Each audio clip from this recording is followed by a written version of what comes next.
Hi, and welcome to the Ovid podcast. I want to thank you again for those of you who have liked and subscribed and shared the content and given me nice love messages of how good and valuable that it has been. And I want to continue reaching and talking to business persons and persons who are looking to increase their income. Most persons may not necessarily have a business problem, but I've done some consultations for this particular week and going into looking back even further. I realize that most persons actually have a monetization problem.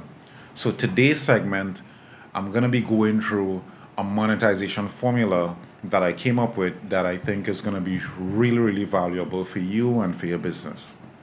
So we call this the three-step monetization formula. So let's dive right in. So I do have an outline here, and the outline, so like the introduction talks about big shelf, little product, right? And for many businesses, especially service businesses, they may not have an idea of how their shelf necessarily looks. And I want to liken it to the product space.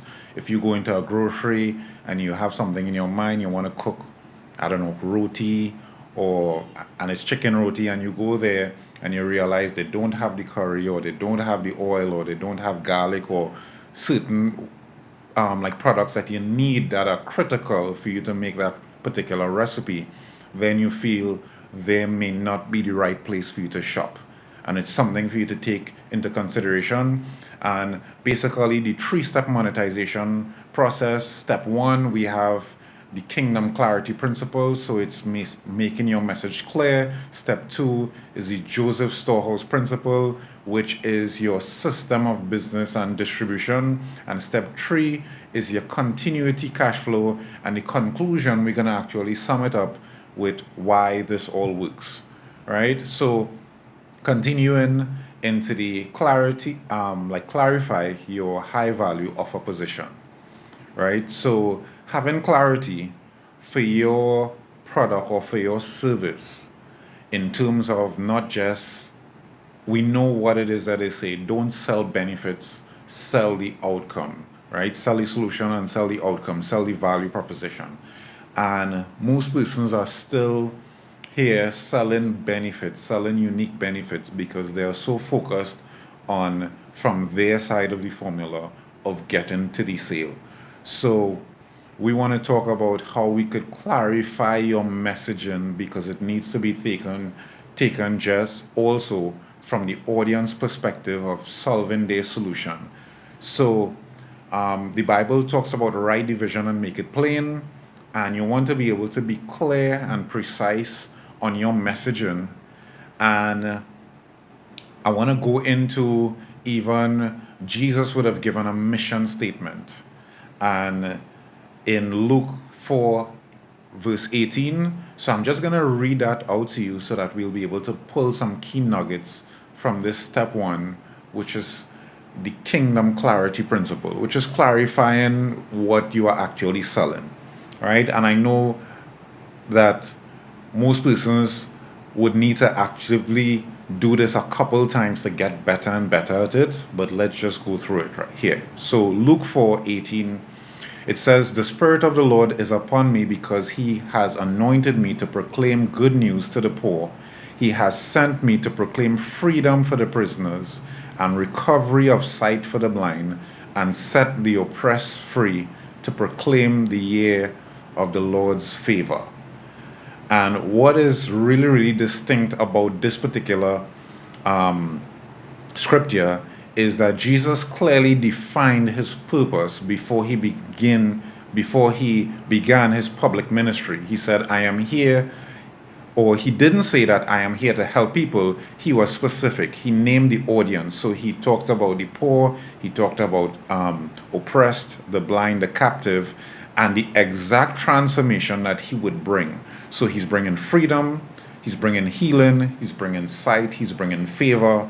So he's talking about the unique niche that he's catering for, as well as the transformation that they're going to be able to benefit from. And that is actually a lesson for us, and we're going to talk about how it applies in the monetization of our business. So the first question number one, is who are you called to serve? Because most marketers are going to say, if you're speaking like to everybody, then you're speaking to no one. Your movement and your conversation and your vision, it must start some way. So you need to connect the dots with who are you actually connecting to. Question number two, what problem are you solving? What is the pain point? Clarity. Is it clear both to you and to the audience the actual problem that your business or your service is there to fulfill? Number three is what transformation are you going to deliver, the outcome? So, am I going to be confused or am I going to get a point of clarity after your particular service has the impact on my business? This is the transformation. So your offer must be as clear as Jesus' mission statement. It must not be vague or broad, but specific and powerful. And this is one of the mistakes that most persons make. They may say, I'm a coach, right? But it's not clear because we don't know what you coach, we don't know who you coach, we don't know what's the transformation. But if I were to say, I'm a faith-based coach, or I'm a coach that caters to faith-driven entrepreneurs who are at this particular stage of their business. They're taking their business from ground zero to probably year 3, up to $1 million in revenue. This is the segment that I actually cater for. Now it becomes really, really specific. And I'm leaving there with clear plans and objectives and worksheets and formulas that's going to transform how easy that they are able to transition from step 1 to step wherever that they want to be, right? So it must be specific and powerful. And we're on to step 2. So step 2 is the Joseph Storehouse principle, right? What is the Joseph Storehouse principle, right? The Joseph Storehouse principle, and from Genesis 41 verse 35, he said, and let them gather all the food of those good years that come and lay up corn under the hand of Pharaoh and let them keep food in the cities. And basically, this is where it is that you are now packaging your product into different containers. And I always give this example in a presentation that I do about how some persons may write a book, then they turn it into a movie, then the movie turns into a play, then they do a kids book series, then they do a cartoon, then they do some theme, and then they begin to make these toys and these mascots and so on and so on. And basically it's just like an idea, but it's been moved along into different containers, into different packaging, into different forms, right? And one of the ways that we limit ourselves, and I was having a consultation with a business person just maybe last week, is that we block the opportunities of monetization because we limit how we monetize. We believe that the monetization could only come one way and not the other. And maybe because we might mirror or we might look at what other persons are doing in the marketplace, but we may actually be unique. And most times what we may be familiar with, it might be overlooked, it might be taken for granted, it might be undermined, and it might be undervalued. And this particular process helps you to be able to uncover those things and monetize it.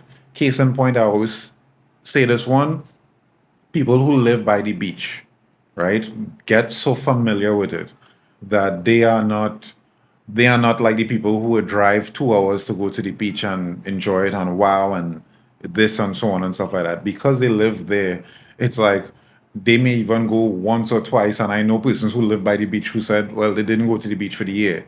But the other persons who it's that unique opportunity and experience, they find it so valuable that they would go out of their way to actually enjoy it. So the lesson to learn is that sometimes what we may take for granted, other persons may find it very, very valuable. And we go into the Joseph Storehouse principle, which is so it covers not just the packaging and the containers, but it talks about the system of storing up, the system of packing your shelves, making sure that you have different opportunities to be able to connect with the persons because not everybody would absorb information the same way. So if you have a mission or a movement or a particular, let's just say like a revelation about your business, then how you actually communicate that is critical. So if it is that you only write it in a book, then you limit the reach to only the book readers. But if you're able to put it into other forms of content, so you're able to put it in a blog or a podcast or a video or in audio, those are different ways that you will be able to applicate, that you'll be able to reach those particular persons and make it worthwhile for them to be able to still solve their problem.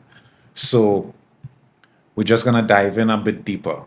So once you have your offer, once you have the clarity of what it is that you offer, then you need to have a reliable system to convert leads into buyers without confusion or complexity.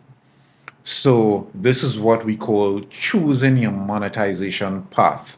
So sometimes it might be different for like everybody else, and and maybe your creativity and monetization may be what could be revolutionary about your business.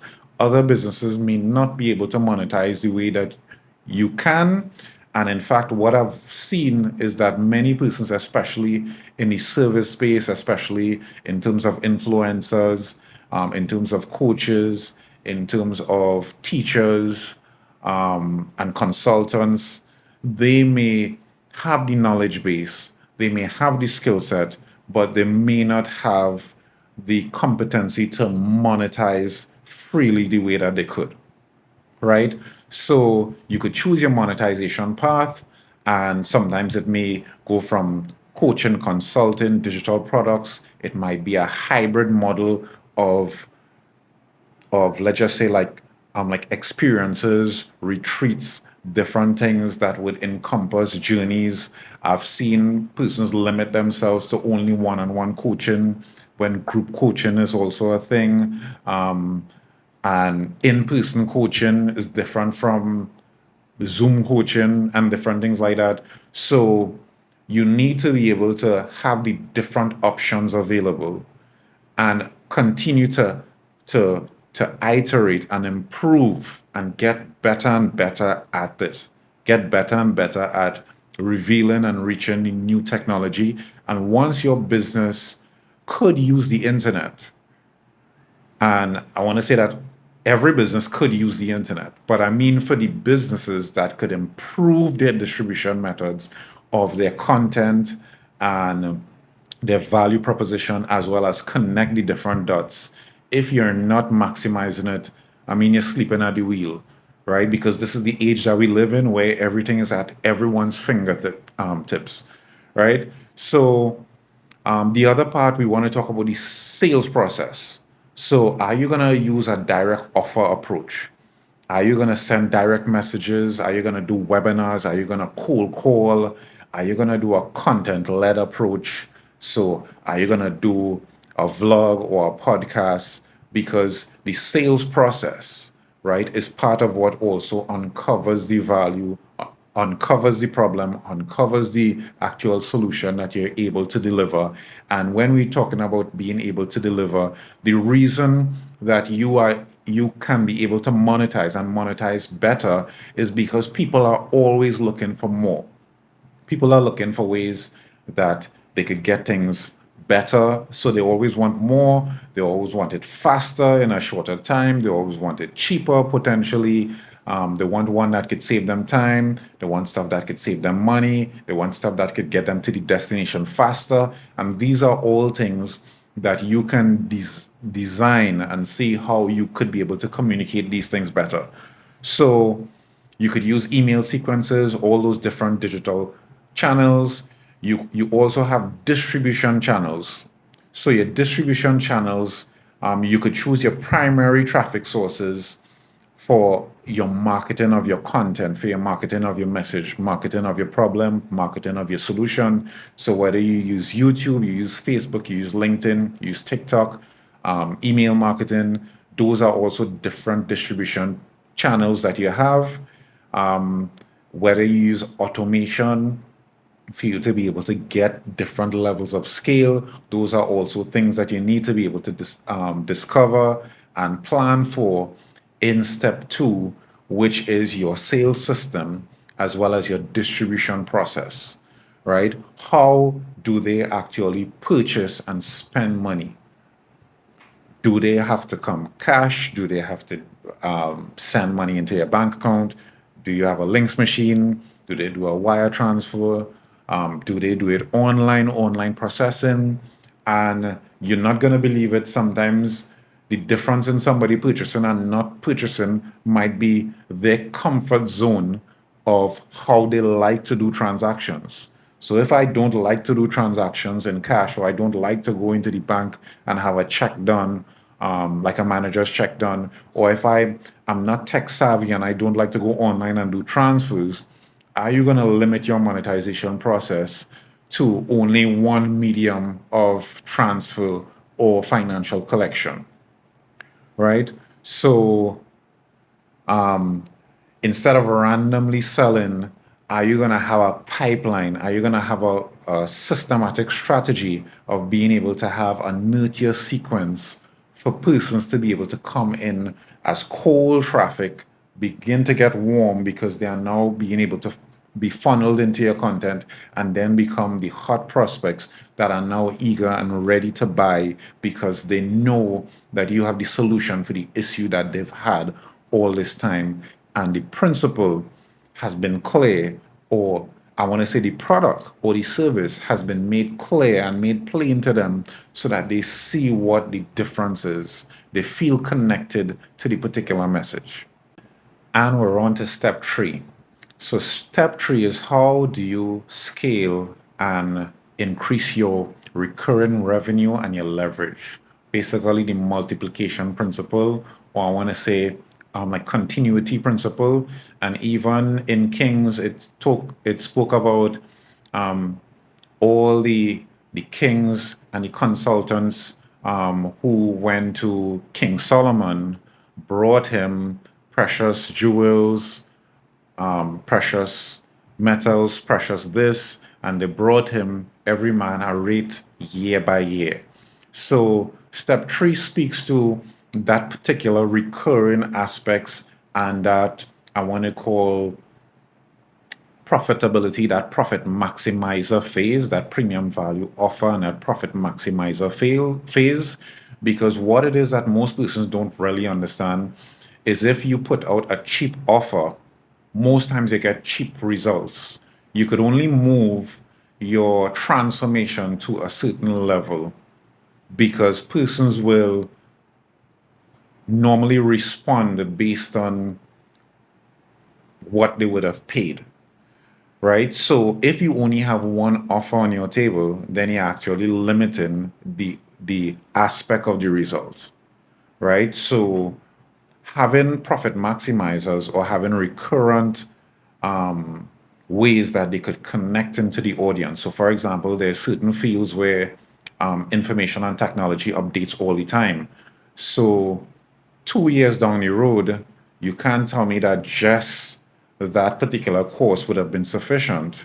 They now need an environment or a forum or a group or maybe a membership that now updates them on the recent changes within the market, that now updates them, and in today's terms, we would call them certification and recertification. So most times, doctors, nurses, they need to recertify for certain safety protocols that they would do and certain knowledge gaps that are now being filled in and so on and stuff like that. So likewise, your business, as you get better and as you update and increase like the offering, you have to find a way to connect it for persons to get more and more value and more transformation. So most times wealth and success doesn't come from one-time sales. They come from scalable and recurring monetization models, right? So sometimes it might be adding recurring revenue that we spoke about. So subscriptions, membership retainers.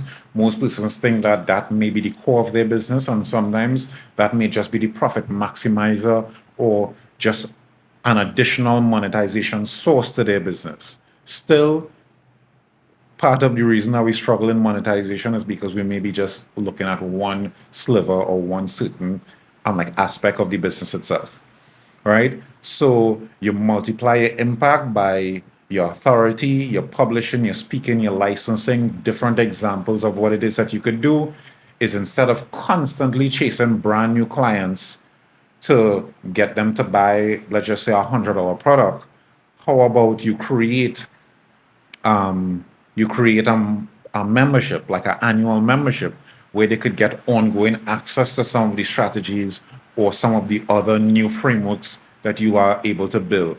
Or you turn your framework into a certification program so that others could license your methods.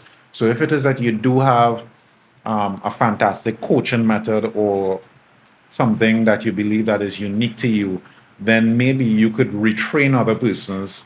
I've done it so many times in sales, and I've seen it done a lot of times in sales where good sales trainers are able to train other persons or license them to be able to use their same selling method or their same training strategy as a monetization platform.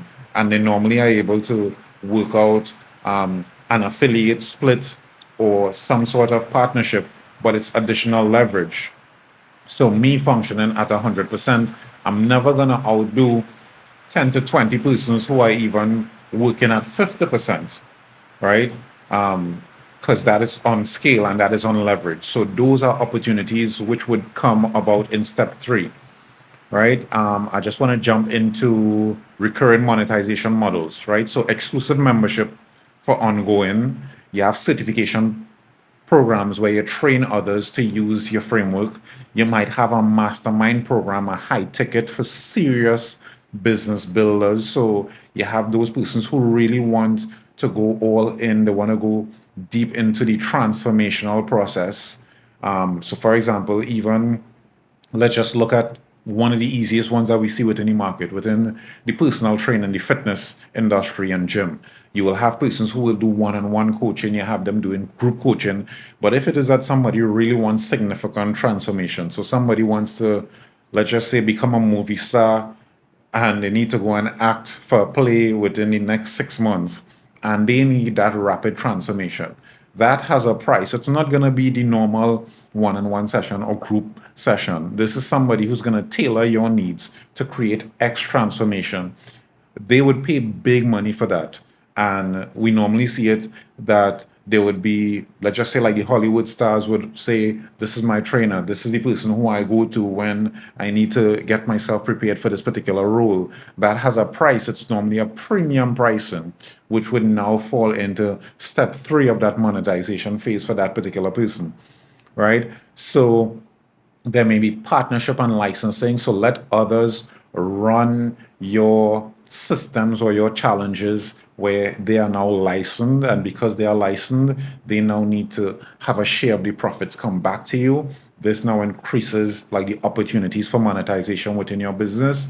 Like an expansion strategy as well could be that you have like annually or quarterly challenge events for your business. So again, going back to the gym space, you could have a quarterly, I don't know, a hike challenge where they go up 10 different hills or 10 different hikes over X amount of days and so on and stuff. And whoever makes it through that challenge, they get the benefit of the added fitness for sure, but it now creates a certain level of content, a certain level of respect for your authority and your skill set of being able to take persons on such a journey and so on. Build a monetization book or podcast, speak at conferences and summits to be able to drive high ticket sales of your premium value offering and so on. So how does all these tie together, right? So putting them all together. So step one, we're going to clarify the offer. So your mission statement.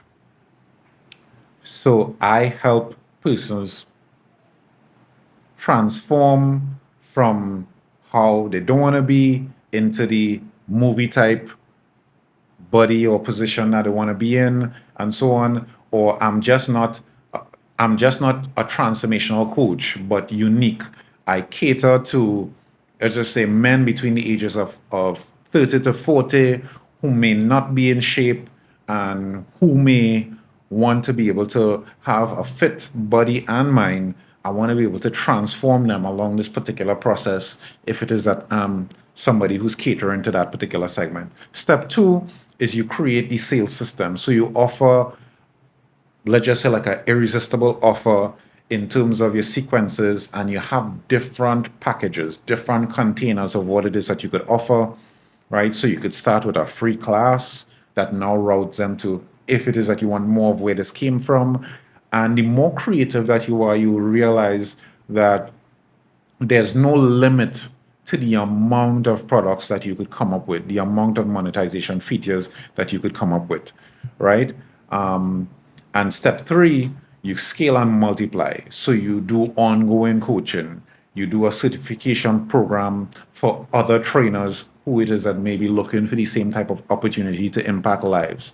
And we're going to talk about why it is that this works. So, step one creates the demand by clarifying the message and making your offer irresistible, because it's one thing for you to sell the benefits. So, for you to sell a car, it comes with this particular features, it comes with the sunroof, it comes with the open trunk, all those things like that, 18-inch wheels, and so on and stuff. Now, those are selling the benefits and the features. That's fine. But when somebody tells you, when you drive this car, it makes a certain statement. When you park your car, you want to look back at it because it represents a certain level of success. It communicates something about you. The brand communicates something about you. And the great salespersons are going to say, this is actually what's going to get you from not just from point A to point B, but it's going to shape the perception of others about you, right? And step two is going to remove friction from the buying process, because I now understand the solution that my buyer wants and I understand the problem that they are trying to solve. So it's now easier for me to sell if it is that I clarify the outcome that you desire. And that is what it is that I'm selling. I'm not selling the system, I'm not selling the benefits that I want to sell because I want the sale, right? And that's how most persons sell.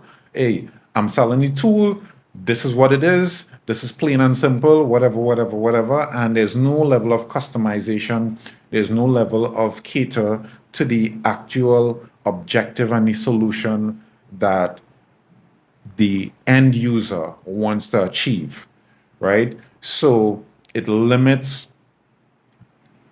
or I want to say, if it is that you do sell from your perspective only, it creates way more friction because the buyer is going to feel that pulse of you just wanting the sale.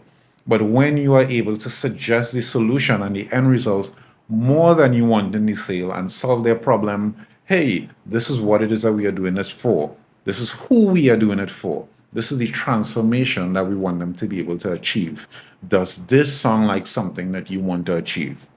When they say, yes, I could see myself achieving this particular level of success, great. This would be where it is that we can serve you. This is the product for you, right? Step three is building lasting wealth by scaling beyond the one-time sale. So it's about increasing the monetization, increasing the recurring opportunity, increasing ways for you to connect with persons more than that one-time transaction. So you being able to create a group or forum. And one of the most powerful things I want to say is for like the influencers and the coaches and the consultants and so on. The group part of it is really, really powerful because a lot of persons don't like to feel alone, right? So yes, the one-on-one coaching is great, but when you tell them, hey, as a VIP member, I'm going to upgrade you into my group coaching program, what happens is that within the group, you actually learn from others as well. So you learn from the questions that they may ask, you learn from the businesses that they may have, you learn from the problems that they may be going through. And it may be quite fulfilling for you if it is that you are looking to explore group models and group versions, because they actually become much more of like an experience of more and more persons. It's one thing for you to hike by yourself, but if it is that you hike like with others, you learn about them. Everybody goes through the pain process.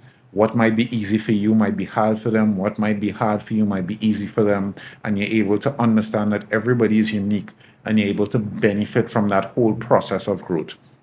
Right? So it helps you to be able to build and grow and so on. So the last thing is that I want to give you a series of questions that you can ask yourself.